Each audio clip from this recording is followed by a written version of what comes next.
Welcome to Audit the Audit, where we sort out the who and what and the right and wrong of police interactions. This episode covers the right to film, obstruction, and fighting words, and is brought to us by Vigilant Cam's channel. Be sure to check out the description below and give them the credit that they deserve.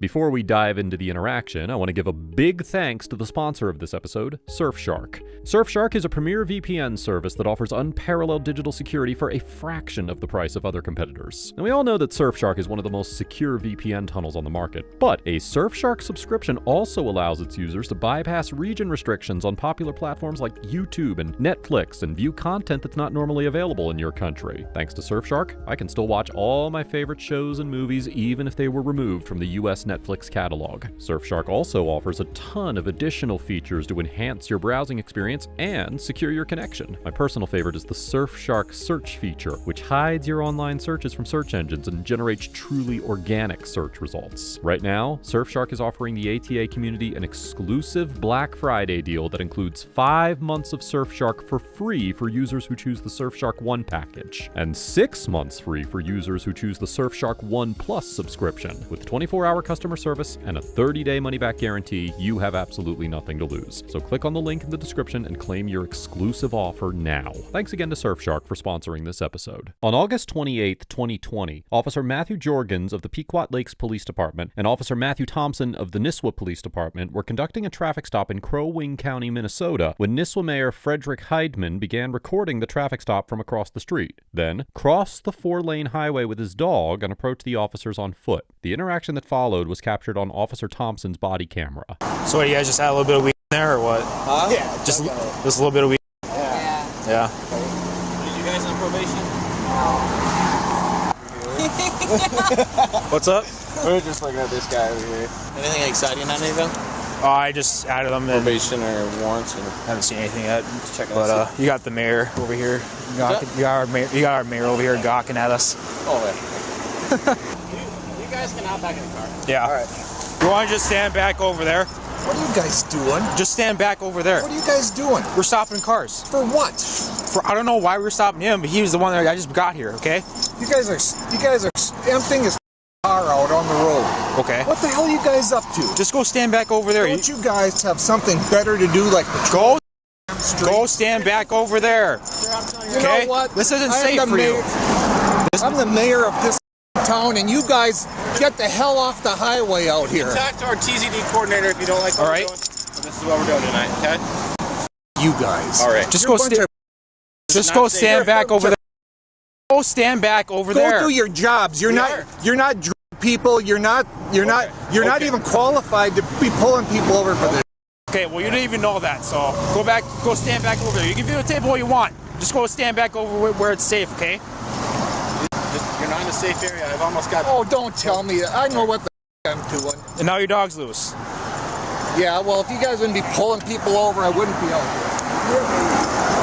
Officer Thompson tells Mayor Heidman that he can continue to film the traffic stop, but orders him to stand back a safe distance. The 8th Circuit has not ruled on whether there is a constitutionally protected right to film police officers performing their duties in public. Nonetheless, the circuit courts that have considered the issue have determined that such recording is protected by the First Amendment. And in the 1972 case of Channel 10 Inc. versus Gunnarsson, the U.S. District Court for the District of Minnesota determined that police interference with a television reporter's filming of a public crime scene violated the First Amendment when there was no indication that the reporter was in a so-called improper place, reasoning that, quote, "It seems clear that employees of the news media have a right to be in public places and on public property to gather information, photographically or otherwise." As the First Circuit Court of Appeals pointed out in the 2011 case of Glick versus Cuniff, where it recognized the First Amendment right to videotape police carrying out their duties in public, it generally does not matter for First Amendment purposes whether the person recording the event is a private individual or a reporter, as, now quoting, "The First Amendment right to gather news is not one that inures solely to the benefit of the news media. Rather, the public's right of access to information is coextensive with that of the press. Accordingly, it is highly likely that a court would conclude that Mayor Heidman had a First Amendment right to record the traffic stop. However, as the First Circuit noted in the Glick case, quote, "The right to film is not without limitations. It may be subject to reasonable time, place, and manner restrictions." The First Circuit explored this issue issue more deeply in the 2014 case of Garrick versus Begin, where it confirmed that the right to film applied at traffic stops, but then clarified that, quote, "This is not to say, however, that an individual's exercise of the right to film a traffic stop cannot be limited. Traffic stops may be especially fraught with danger to police officers, and thus justify more invasive police action than would be permitted in other settings." The court further stated that, quote, "The circumstances of some traffic stops, particularly when the detained individual is armed, might justify a safety measure, for example, a command that bystanders disperse, that would incidentally impact an individual's exercise of the First Amendment right to film. Such an order, even when directed at a person who is filming, may be appropriate for legitimate safety reasons. However, a police order that is specifically directed at the First Amendment right to film police performing their duties in public may be constitutionally imposed only if the officer can reasonably conclude that the filming itself is interfering or is about to interfere with his duties." Here, the officer specifically informed Mayor Heidman that he could continue to film, but asked him to step back to a safer distance where he would be out of the way of the traffic stop. As such, a court would likely conclude that the officers did not interfere with Mayor Heidman's First Amendment right to film the encounter. That's a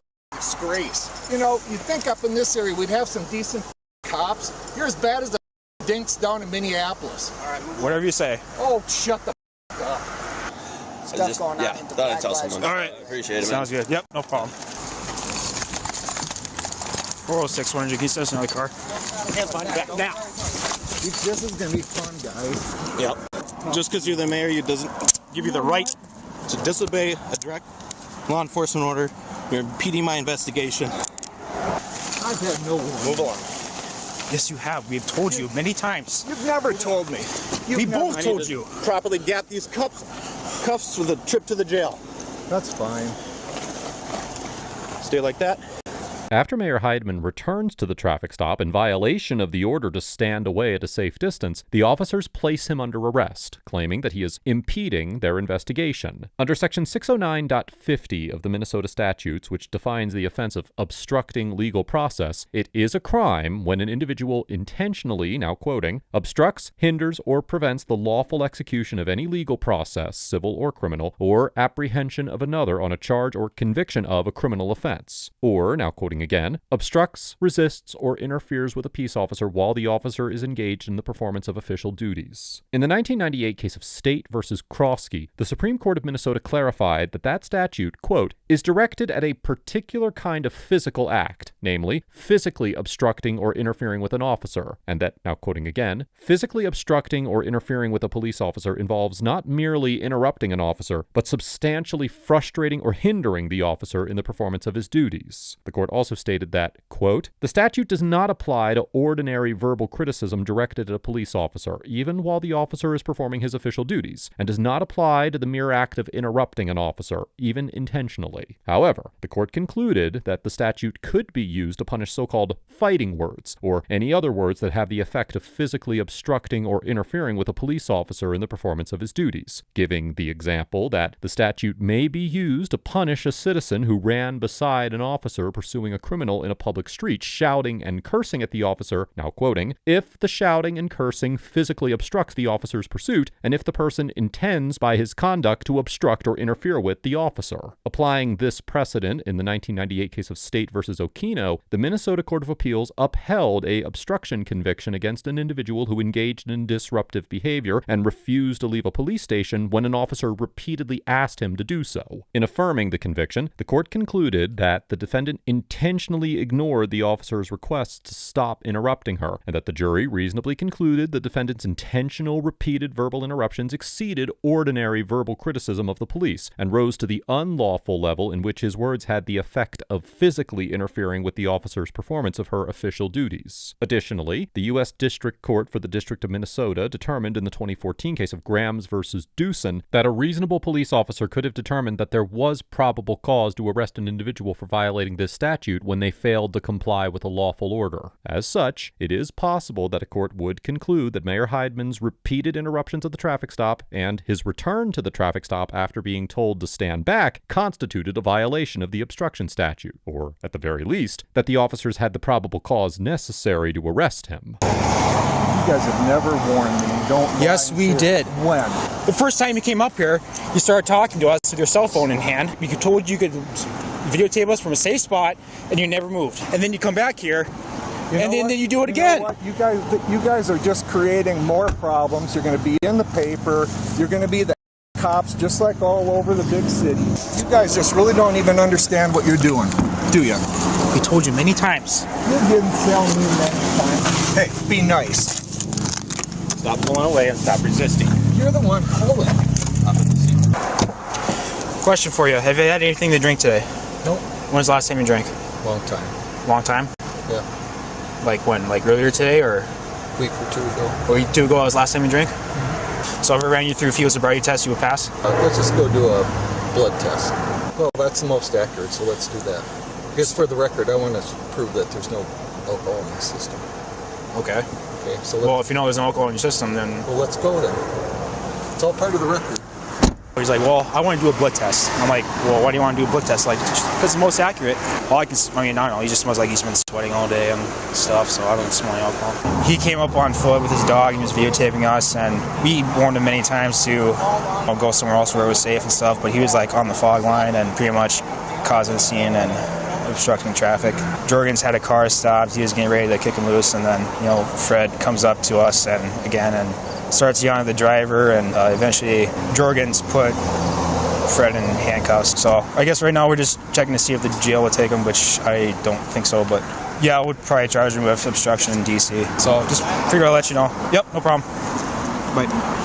Officer Thompson states that Mayor Heidman will be charged with obstruction and DC, which is short for disorderly conduct. Section 609.72 of the Minnesota statute states that disorderly conduct occurs when an individual, quote, engages in offensive, obscene, abusive, boisterous, or noisy conduct, or in offensive, obscene, or abusive language tending reasonably to arouse alarm, anger, or resentment in others, if the individual knows or has reasonable grounds to know that it will, or will tend to, alarm, anger, or disturb others, or provoke an assault or breach of the peace. Although the Supreme Court held in the landmark 1971 case of Cohen versus California that profanity is protected by the First Amendment, in the 1942 case of Chaplinsky versus New Hampshire, the Supreme Court determined that so-called fighting words were not protected speech. As the Supreme Court of Minnesota explained in the 1978 case of Matter of Welfare of SLJ, offensive speech statutes are therefore constitutional only if criminal prosecution is permitted solely for fighting words, which the Supreme Court has defined as, quote, those personally abusive epithets which, when addressed to the ordinary citizen, are, as a matter of common knowledge, inherently likely to provoke violent reaction, or, now quoting again, words which by their very utterance inflict injury, or tend to incite an immediate breach of the peace. Accordingly, the court determined in the SLJ case that the Minnesota disorderly conduct statute must be narrowly construed to refer only to fighting words, and ultimately concluded that a profane statement directed at police officers by a 14-year-old child who was 15 to 30 feet away from them was not punishable fighting words under the specific circumstances of the case. Nonetheless, the Minnesota Court of Appeals clarified in the 1986 case of State versus Ackerman that the same profane statement could rise to the level of fighting words under different circumstances, such as when the speaker was face-to-face with the officer they were insulting, concluding that, now quoting, obscenities directed at a police officer may constitute disorderly conduct under certain circumstances, and that, now quoting again, while it is obvious that not every abusive epithet directed toward police officers would be sufficiently disturbing or provocative to justify arrest for disorderly conduct, there is no sound reason why officers must be subjected to indignities that go far beyond what any other citizen might reasonably be expected to endure. On the other hand, in the 2019 case of Torre Raja versus City of Fort Smith, the 8th Circuit Court of Appeals, which has jurisdiction over Minnesota, held that an individual's so-called profane shout at an officer was protected by the First Amendment, stating that, quote, with limited exceptions not relevant here, even profanity is protected speech. Criticism of law enforcement officers, even with profanity, is protected speech. However, as the Minnesota Court of Appeals explained in the 2006 case of In Re Welfare of TLS, quote, although the disorderly conduct statute prohibits only fighting words as applied to speech content, the disorderly shouting of otherwise protected speech or engaging in other other so-called boisterous or noisy conduct may still trigger punishment under the statute without offending the First Amendment. In that circumstance, it is not the speech itself that triggers punishment. The statute may be applied to punish the manner of delivery of speech when the disorderly nature of the speech does not depend on its content. Based on this standard, the court determined that officers had probable cause to arrest a juvenile for disorderly conduct for disrupting a school by, quote-unquote, shrieking profanities inside a school administration office, even though the content of her speech did not rise to the level of fighting words. Therefore, although Mayor Heidman would have a strong argument that the content of his speech was protected, he could still potentially be convicted of disorderly conduct based on the manner of his delivery.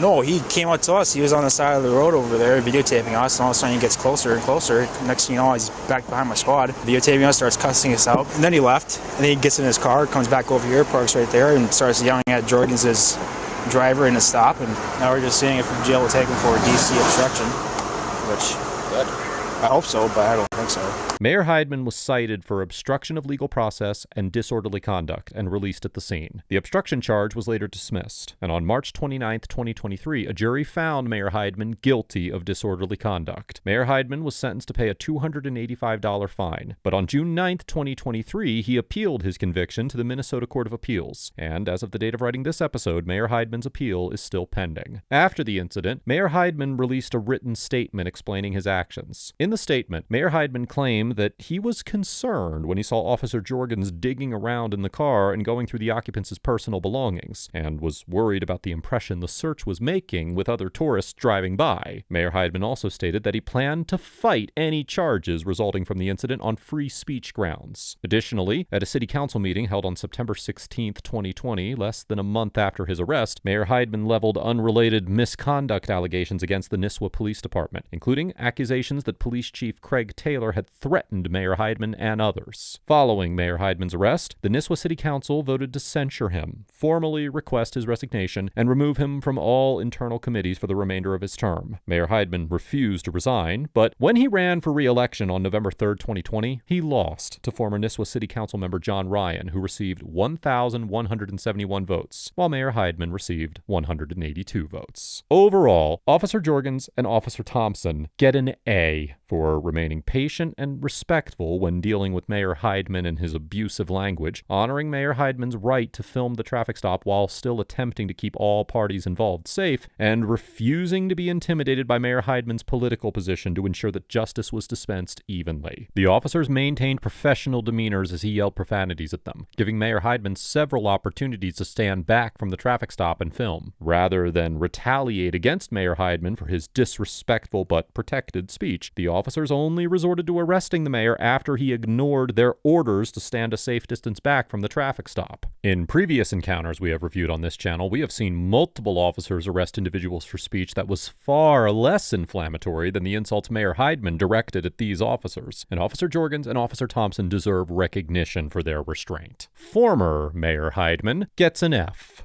for maintaining a belligerent and unprofessional demeanor throughout the encounter, ignoring officer instructions to stand back from the traffic stop, and berating and verbally attacking Officer Jorgens and Officer Thompson for simply doing their jobs. It seems that the officers had discovered marijuana during the traffic stop, which is why Mayor Heidman saw them going through the citizens' belongings. And although I cannot speak to the legality of all of their conduct during the traffic stop without seeing it for myself, neither could Mayor Heidman when he approached the traffic stop. While Mayor Heidman was certainly entitled to disagree with the officer's actions or the department's policies and procedures for searching vehicles, he should have attempted to effect change through political action rather than berating two police officers involved in a traffic stop on the side of the road. While I believe that all of his speech was protected by the First Amendment, his conduct in repeatedly interfering with the traffic stop certainly was not. And although Mayor Heidman was within his constitutional rights to say what he did, he certainly did not behave with the level of professionalism that most citizens expect from an elected official.